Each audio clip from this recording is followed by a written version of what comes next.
जिला संबल के नगर भैजुई से एक बहुत बड़ी खबर निकल के आ रही है। यहाँ पर संत शिरोमणि रविदास जयंती की 648वीं जयंती के उपलक्ष्य में यहाँ पर एक जयंती मनाई जा रही है।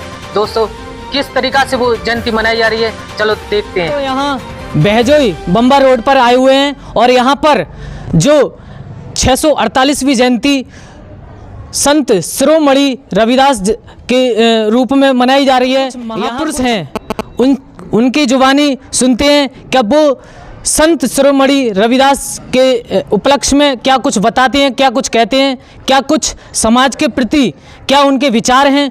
आज उनकी जुबानी सब सुनते हैं, क्या कुछ कहते हैं। चलते हैं दोस्तों उधर।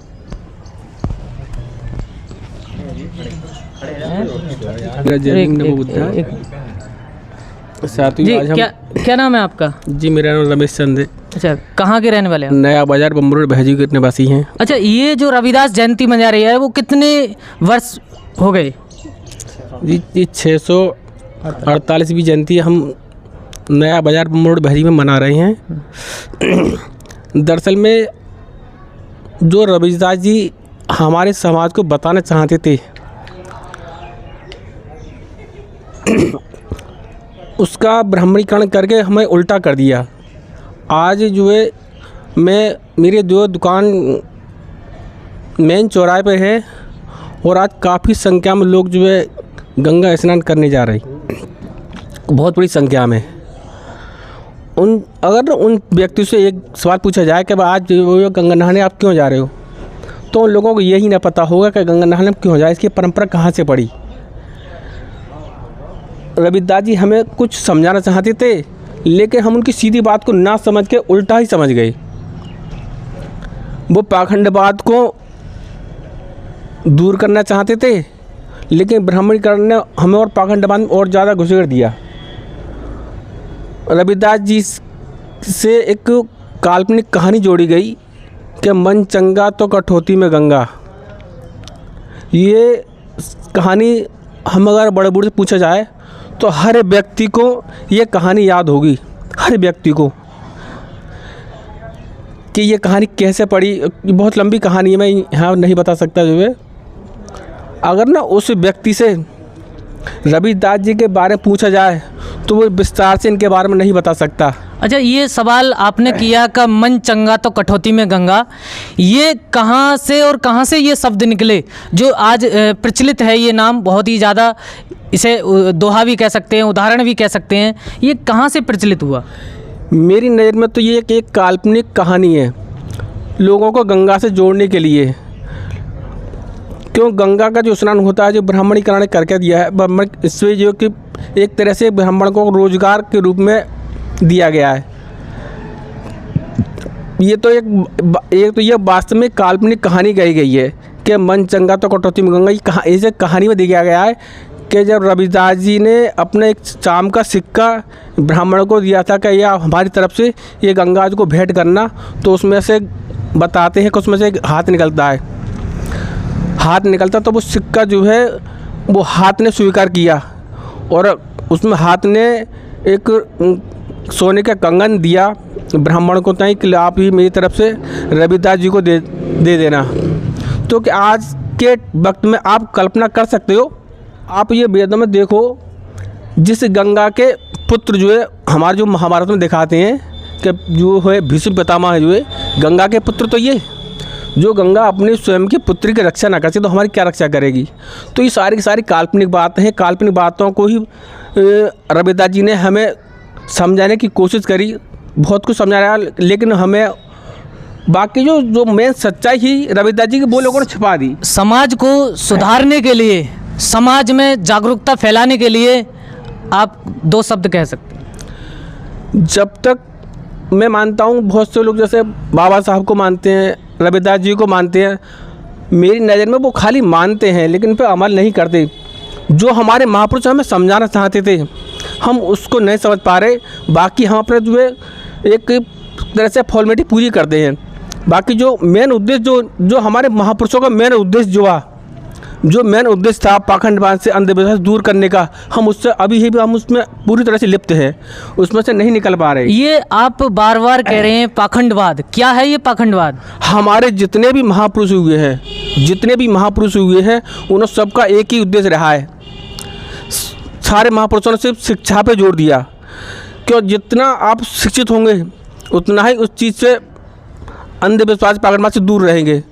तो हमारे जो जितने महापुरुष हुए उन्होंने एक ही बात पे जोर दिया। और पाखंडवाद है क्या? पाखंडवाद हमारा बहुत सारा पैसा व्यर्थ चला जाता है। जो पैसा हमारे और काम में आना चाहिए, हमारे अच्छे काम में, लेकिन वो पैसा हमारा और काम में चला जाता है। अब जैसे लोग बाग गंगा नहाने जा रहे हैं तो गंगा नहाने में उनका पैसा खर्च नहीं होता है, काफ़ी पैसा खर्च होता है और लाभ कुछ नहीं हो पाता उनमें जो है। तो सारे का सारा जो है, जब तक हम जो है इस चीज़ से दूर नहीं होंगे, हमारा कोई विकास नहीं हो पाएगा, हमारा कोई भी भला नहीं हो पाएगा। इसी बात के मैं अपनी बात को विराम देता हूँ। जमीन बनाओ मुद्दा है। दोस्तों, ये थे जो आज के यहाँ महापुरुष, उनकी जुबानी आपने सुनी होगी और सुनी थी अभी। कितने सुंदर विचार थे समाज को सुधारने के, और इनके संत शिरोमणि रविदास के जयंती के उपलक्ष्य में उन्होंने क्या कहा आपने सुना होगा। और भी यहाँ महापुरुष हैं, उनसे भी कुछ पूछते हैं, क्या कुछ बताते हैं संत शिरोमणि रविदास जयंती के उपलक्ष्य में।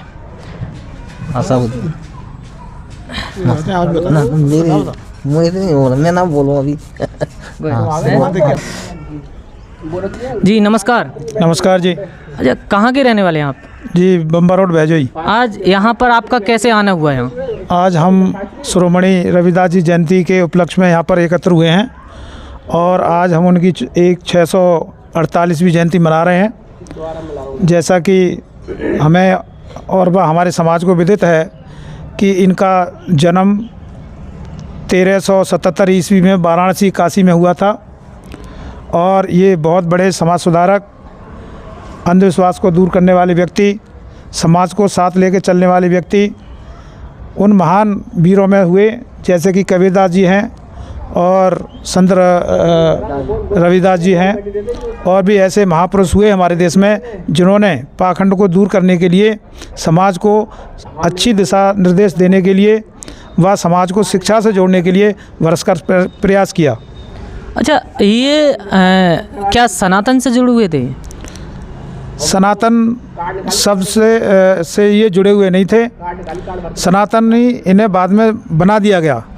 ब्राह्मणों के द्वारा गंगा स्नान को लेकर के तरह तरह की कथाएं वाचनाएं लोग जो है अपनी सुनाते हैं। कौन से समाज से आते थे ये संत शिरोमणि रविदास जैन जो हैं संत, वो किस समाज से आते थे? संत रविदास शिरोमणि जी जो है एक अनुसूचित जाति समाज से आते थे और इन्होंने अंधकार को मिटाने के लिए प्रकाश रूपी ज्योत जलाने का, शिक्षा का अलग जगाने का, सही मार्गदर्शन करने का लोगों को अखंड बीड़ा उठाया था। अच्छा, इस समय जो वर्तमान में कहाँ पर मनाई जा रही है आप? ये देखिए, मैं आपको अवगत करा दूं कि ये पूरे उत्तर प्रदेश में व पूरे भारतवर्ष में जो भी हमारे दलित समाज, वंचित समाज के लोग हैं, आज उसे बहुत हर्ष व उल्लास के साथ पूरे देश में मना रहे हैं। यहाँ तक कि चाहे वो दबाव मानिए या कुछ और मानिए, चाहे वोटों की राजनीति मानिए, हमारे उत्तर प्रदेश सरकार ने इसकी गजटेड छुट्टी घोषित की है, जो कि पहली बार ऐसा हुआ है। अन्यथा की स्थिति में छुट्टियां तो होती थी, लेकिन कॉलेजों, स्कूलों वगैरह की होती थी, लेकिन आज पूर्ण रूप से सरकारी विभाग, पूरा ही डिपार्टमेंट आज बंद है। दोस्तों, आप सुन पा रहे होंगे और आप देख रहे होंगे उनके कितने सुंदर विचार थे जो संत रविदास के प्रति और उनके जो समाज को दिशा निर्देश दिए उन्होंने।